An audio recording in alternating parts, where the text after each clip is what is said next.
कहते हैं कि समय किसी भी इंसान का इंतज़ार नहीं करता है और समय के साथ इंसान को भी अपने आप में बदलाव कर लेना चाहिए। पर जो इंसान समय के अनुसार अपने आप में बदलाव नहीं करता है, या तो वह इंसान समय से काफ़ी पीछे छूट जाता है, या फिर इसी समय के अनुसार उसे कुछ इस तरह की परेशानियों का सामना करना पड़ जाता है जिसका शायद उसने कभी अंदाज़ा भी नहीं लगाया होता है।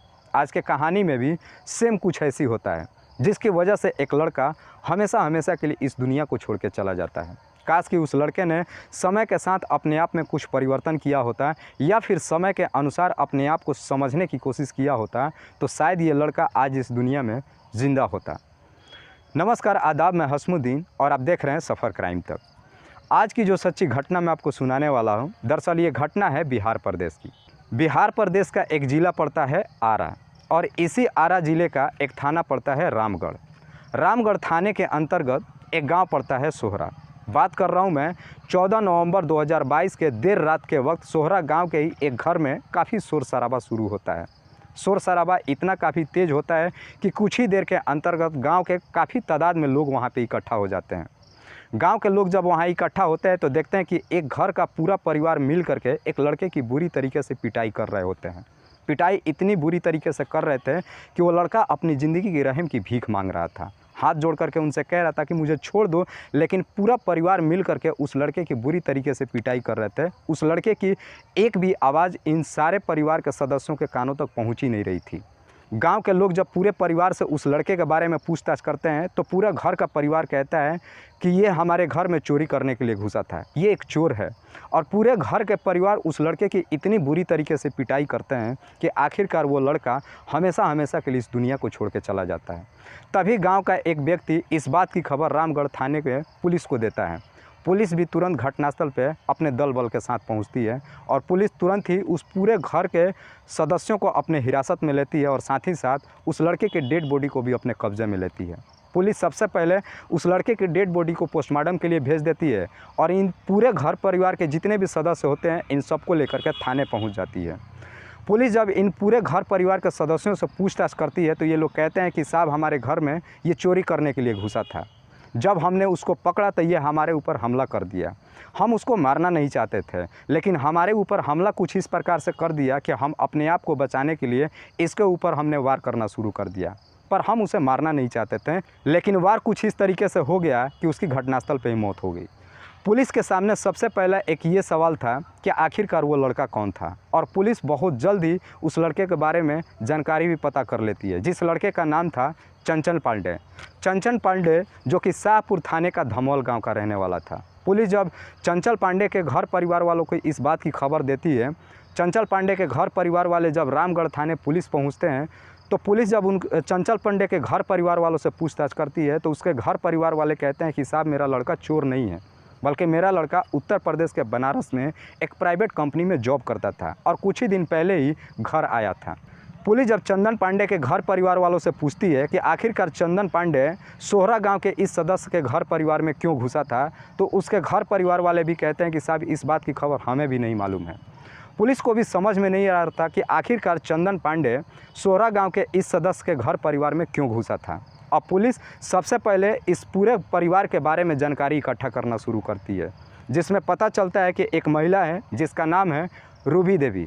रूबी देवी का पति का नाम है राजू पासवान, रूबी देवी के देवर का नाम है सचिन पासवान और रूबी देवी के ससुर का नाम है वीर बहादुर पासवान। ये चारों सदस्य मिल करके उस चंदन पांडे की इतनी बुरी तरीके से पिटाई करते हैं कि आखिरकार वो इस दुनिया को छोड़ के चला जाता है।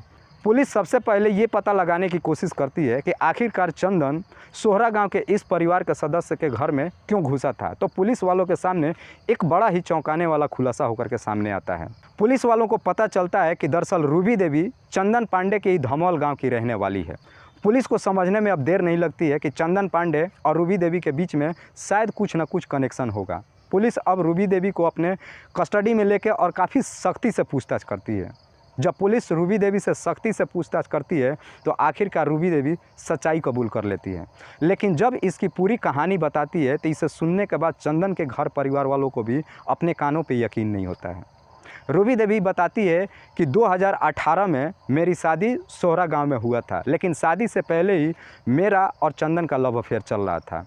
लेकिन 2018 में जब मेरी शादी हो गई, शादी होने के बाद भी मेरा और चंदन के बीच में बातचीत होता था। अक्सर जब मैं घर जाती थी तो घर जाने के बाद मेरा और चंदन का मुलाकात भी होता था। हम दोनों का लव अफेयर कभी ख़त्म ही नहीं हुआ था। अचानक जब चंदन अपने गांव आया और गांव आकर के मुझे फ़ोन किया, तब मुझे पता चला कि चंदन अपने गांव आ गया है और चंदन मुझसे मिलने के लिए कहा। लेकिन मैंने उसे साफ मना कर दिया कि मैं फ़िलहाल अभी धोवल गाँव नहीं आ सकती हूँ।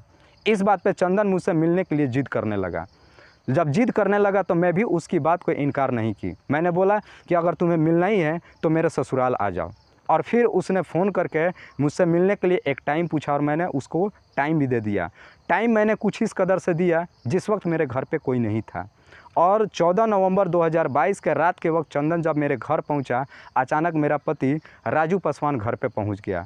और जब हम दोनों घर में बैठे थे, बातचीत कर रहे थे, उसी वक्त बातचीत करते ही मेरे पति राजू पासवान ने देख लिया। और जब देखा, उसने मुझसे सख्ती से पूछताछ करना शुरू किया। जब सख्ती से मेरे पति ने मेरे से पूछताछ किया तो मैंने सारी सच्चाई उसे बता दिया। लेकिन सच्चाई सुनने के बाद चंदन वहाँ से भागने की कोशिश करने लगा। लेकिन जैसे ही चंदन वहाँ से भागने की कोशिश करने लगा, मेरे घर के सारे सदस्य मिल करके उसे पकड़ लिए और उसे बुरी तरीके से पिटाई करने लगे। इस बात को मुझे भी मालूम था कि चंदन को मैंने ही बुलाया था, लेकिन मेरे घर परिवार वाले बोले थे कि इस बात की जानकारी गाँव वालों को नहीं होनी चाहिए कि चंदन पांडे तुम्हारा आशिक है। हम गाँव वालों से यही बताएंगे कि ये चंदन हमारे घर में चोरी करने के लिए घुसा था। और इसकी पिटाई इतनी बुरी तरीके से की गई जिसकी वजह से चंदन हमेशा हमेशा के लिए इस दुनिया को छोड़ के चला गया। वाकई में दोस्तों, जब रूबी देवी ये पूरी कहानी पुलिस वालों को बताती है और जब ये खबर चंदन पांडे के घर परिवार वालों को पता चलता है तो किसी को भी यकीन नहीं होता है कि उनके लड़के चंदन पांडे का और रूबी देवी का पिछले इतने सालों से लव अफेयर चल रहा था। चंदन के घर परिवार वाले कहते हैं कि काश अगर इस बात की अगर हमें थोड़ी सी भी जानकारी होती तो हमने चंदन को समझाने की कोशिश किया होता, या फिर चंदन ने अगर समय के अनुसार अपने आप को समझ लिया होता कि जब रूबी देवी की शादी हो गई तो उसका पीछा छोड़ देता, शायद उसको भूल गया होता, तो शायद आज चंदन आज इस दुनिया में ज़िंदा होता। फिलहाल पुलिस ने रूबी देवी, उसके पति राजू पासवान, देवर सचिन पासवान और ससुर वीर बहादुर पासवान को अपने कस्टडी में लेकर के उन पर गंभीर धाराओं में मुकदमा दर्ज करके जेल भेज दिया है। पुलिस का कहना है कि हम बहुत जल्द ही इनका चार्जशीट भी पेश करने वाले हैं और हम भी कोशिश करेंगे कि कम से कम समय में इन्हें कड़ी से कड़ी सज़ा दिलाएं। दोस्तों, इस कहानी को सुनाने का उद्देश्य मुझे किसी को परेशान नहीं करना है, किसी को तकलीफ़ नहीं पहुंचाना है। बस आपको बताना है आप जहां भी रहें सुरक्षित रहें और अपनों का ख्याल रखें। तब तक के लिए जय हिंद, जय भारत।